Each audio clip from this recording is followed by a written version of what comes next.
Most people on the station avoided Waste Containment Bay 17. It was the smelliest, dirtiest, and most avoided place in the entire colony. The air always smelled like burning ammonia, rotten eggs, and metal. The vents wheezed from overwork. The walls were stained yellow. Even the cleaning bots refused to go in.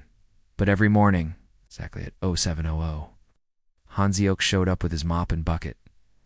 For 12 years, he was a quiet man with tired eyes and rough hands.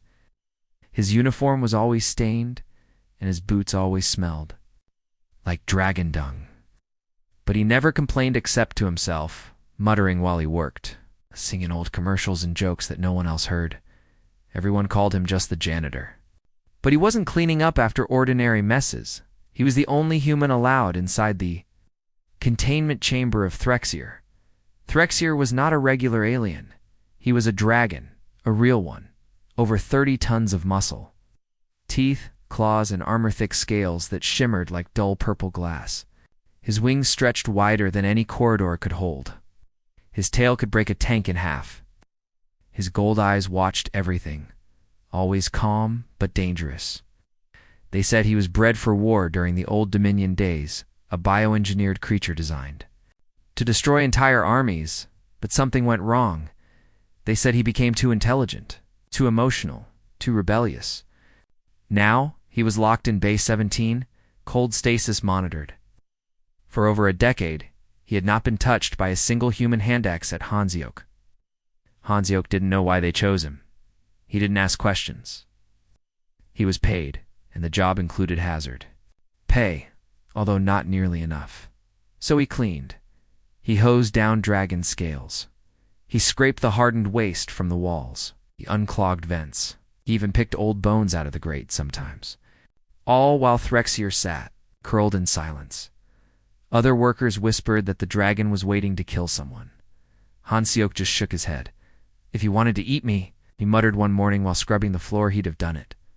12 years ago, Threxier didn't answer. Of course, he never did. Some days, Hansiok sang while he worked. Old silly songs from Earth. Sometimes he cursed the station staff. Sometimes he joked with himself, pretending the dragon listened. "Welcome, lizard," he'd say, after finishing the floor. "I even got the corner by your tail. You could at least say thanks."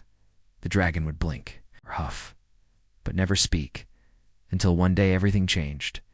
It was Hansiok's 12th anniversary on the station. Quiet, forgettable morning. He grabbed his mop, his cleaner, and his beat-up bucket like always.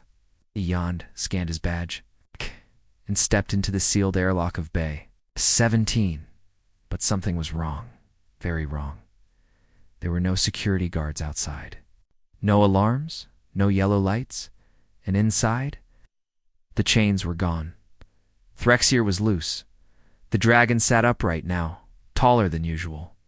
His wings were half open, his golden eyes glowing faintly in the dark. He looked at Hansiok with full attention. Hansiok froze. He whispered, "They forgot to mention something in the schedule update." No one answered. He stepped back. Maybe the lockdown failed. Maybe Threxier had broken out. Maybe this was it the day the dragon finally decided to eat his janitor.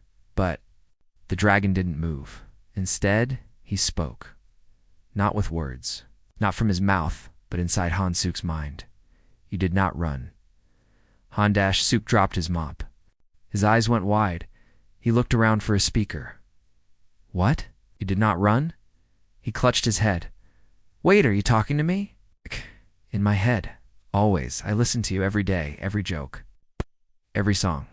Even the one about noodle soup." Hansiok's mouth opened, then closed. "You heard that? That song was just a dumb jingle from Earth, you understood." The dragon gave a low rumble. It sounded like a deep, slow chuckle. "Yes, and I remember. You mocked the soup 300 times, but still wanted it." Han-SEOK blinked.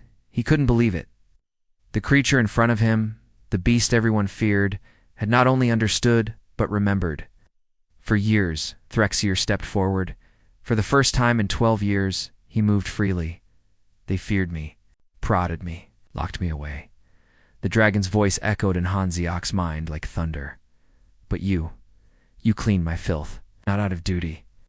Out of stubborn kindness, Hansiok's knees nearly gave out. I mean, someone had to do it. Paid rent. The dragon lowered his massive head until his snout was level with the janitor. That is rare. That is valuable. It is human. Hansiok looked into the beast's golden eyes, and for the first time, he didn't see a monster. He saw loneliness, patience, intelligence, maybe even sadness. What now? Hansiok whispered. Are you going to escape? The dragon didn't answer. Instead, the airlock burst open behind Hanazio. Station security rushed in, guns drawn. Move away from the dragon, someone shouted. Get back now. But Threxier moved before anyone could fire. He turned and spread his wings, placing his massive body between Hansiok and the soldiers. This one is mine. Everyone froze. What? The commander stuttered. He's a janitor. The dragon's voice suddenly echoed aloud, shaking the chamber walls. He is my rider. Dead silence followed.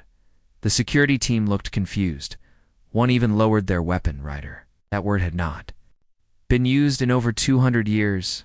Not since the failed bioforging project where dragons were paired with warriors, minds linked by will and soul. All of those ended in disaster until the dragons were locked away or destroyed. The dragon had not chosen a rider in centuries, and now one had chosen a janitor. Hansiok stood stunned.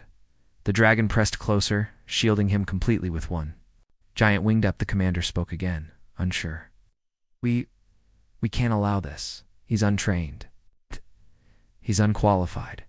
Threxier growled. He is kind when you were cruel, loyal when you were absent, brave when you were armed. You cannot measure worth by uniform. The security team didn't know what to do. Hansiok swallowed hard. You're serious? I am then. What happens now? The dragon's gold eyes narrowed. Now, we fly. But before they could move, more alarms sounded in the station. Red lights began to blink. They were not alone anymore. The higher officials had arrived. The real fight was just beginning. The red lights flashed across the ceiling. Alarm bells rang through the metal halls. Doors slammed shut across the station. Everyone now knew what had happened inside Containment Bay 17 Amperes. Dragon had broken free. A dragon had chosen a rider. And the rider was just a janitor. Hansiok stood behind Threxier, heart racing, unsure if he was about to die or become part of something he never imagined. His mop lay forgotten on the floor, and his hands trembled not from fear, but from something. Stranger hope, Tacher. His giant wing covered him like a wall of armor. His long tail curled behind, steady and firm. His golden eyes never blinked as he watched the security team in front of them. Stand down, the commander ordered again. But now his voice was less confident. You are not authorized to move. Chest rumbled with power. I do not take orders from you. The dragon spoke aloud again. His voice didn't come from his throat alone. It came from the walls, the floor, even the air. It made the guards step back. The young ones were shaking.